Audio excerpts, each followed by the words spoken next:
ایک شہر میں ایک غریب انسان لکڑیاں کاٹ کے بڑی مشکل سے اپنا گزر سفر کرتا تھا، یہاں تک کہ دن بدن اس پہ قرض چڑھتا رہا۔ ایک دن اس نے اپنی بیوی سے کہا کہ کیوں نہ میں کسی دوسرے شہر جا کے محنت کروں، کام ڈھونڈوں تاکہ ہمارا قرض اتر جائے اور ہمارے حالات بہتر ہو جائیں۔ بیوی نے کہا اگر آپ کی یہ مرضی ہے تو میں آپ کے لیے دعا کروں گی، یقیناً اللہ ہماری مدد فرمائیں گے۔ بس وہ شخص گیا، دوسرے شہر بھی بہت ڈھونڈا لیکن کام نہ ملا، اور وہی لکڑیاں کر کے گزر سفر کرتا رہا۔ یہ چاہا کہ کچھ پیسے جمع کر لوں، اس کے بعد اپنے وطن جاؤں گا، لیکن اس کی بیوی دن رات روتی رہتی تھی۔ جب گھر میں کچھ بھی نہ بچا تو وہ گزر سفر کرنے کے لیے شہر کے وزیر کے پاس گئی اور کہا میں غریب ہوں، لاچار ہوں، مجھے اپنے گھر میں تھوڑی سی جگہ دے دو، تمہارے گھر کا کام کرتی رہوں گی، مجھے بس 2 وقت کا کھانا دے دینا۔ وزیر نے اپنی بیوی کو کہا اس کو گھر میں رکھ دو اور نوکروں کے ساتھ کوئی کام سمجھا دو، کرتی رہے گی۔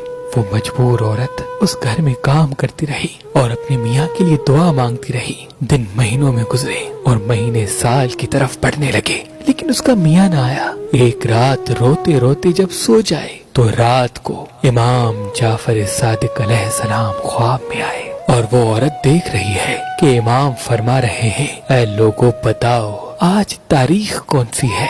امام کے ساتھ جو امام کے چاہنے والے تھے ان میں سے کسی نے کہا آج 22 رجب ہے۔ امام نے کہا یاد رکھنا جب کوئی ہمارا چاہنے والا اس رات خلوص دل سے ہماری نظر دلائے اور اللہ سے ہمارے صدقے کوئی دعا مانگے تو اللہ وہ دعا رد نہیں کرتا۔ بس یہ سننا تھا۔ عورت کی آنکھ کھل گئی، فجر کا وقت تھا، وہ دیکھے تو وہ رات 22 رجب کی تھی۔ وہ صبح اٹھ کے امام جعفر صادق علیہ السلام کے نیاز کی جستجو میں لگ گئی، نیاز کیا، دعا مانگی۔ یہ عمل چل ہی رہا تھا، وہ نیاز بانٹ ہی رہی تھی کہ وہاں دور جو بے وطن اس کا میاں تھا وہ لکڑیاں کر رہا تھا۔ لکڑیاں کرتے کرتے ایک مرتبہ کلہاڑی جب درخت کو مارے تو جیسے ہی درخت گرا اس کی جڑوں میں ایک خزانہ چھپا ہوا تھا۔ وہ خزانہ دیکھ کے خوش ہونے لگا اور اللہ کا شکر کر کے خزانہ لے کے اپنے گھر واپس آ گیا۔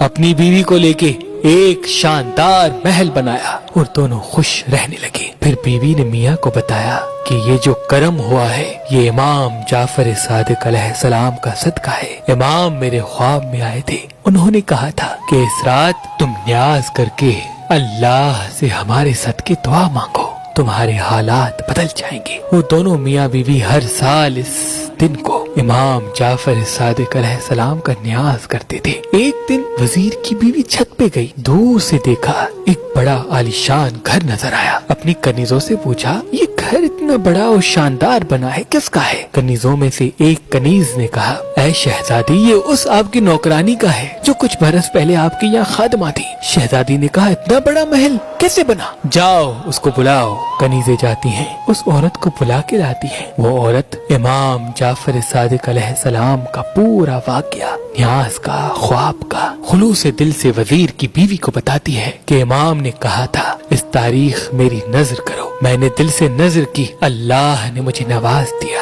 وہ دل ہی دل میں کہنے لگی اس سے بڑا جھوٹ میں نے کبھی نہیں سنا، یقیناً اس کے میاں نے کہیں سے چوری کی ہوگی اور یہ کہانیاں بنا رہی ہے۔ وہ عورت چلی گئی لیکن وزیر کی بیوی کے دن بدلنے لگے۔ اچانک سے جو نائب وزیر کے لیے حسد رکھتا تھا اس نے بادشاہ کو بھڑکانا شروع کر دیا اور بادشاہ نے وزیر کو بلا کے پورا حساب مانگا۔ وزیر جب حساب دینے لگا تو حساب صحیح دے نہیں پایا۔ نائب وزیر نے کہا اے بادشاہ سلامت، میں نے کہا تھا نا یہ آپ کی پیٹھ پیچھے آپ کو نقصان پہنچاتا ہے۔ بس بادشاہ کو جلا لایا۔ بادشاہ نے اس وزیر کو نکال دیا اور کہا اب تم حکومت کے محل میں نہیں رہو گے، جاؤ اپنے لیے کوئی اور کام ڈھونڈو۔ وہ وزیر اپنی بیوی کو لے کے شہر سے باہر جا ہی رہا تھا، راستے میں دونوں کو بھوک لگی، انہوں نے تربوز خریدا، تربوز اپنے رومال میں بند کر دیا، چاہا کہ کسی ساحل کنارے جا کے کھائیں گے، اور وہاں بادشاہ کا بیٹا جو شکار پہ گیا تھا وہ صبح سے شام تک گھر نہ پہنچا۔ نائب وزیر نے کہا بادشاہ سلامت، مجھے لگتا ہے کہ اس وزیر کو آپ نے نکالا، اس نے کہیں شہزادے کو کوئی نقصان تو نہیں پہنچایا۔ بادشاہ کو غصہ آیا، بادشاہ نے اپنے سپاہیوں کو بھیجا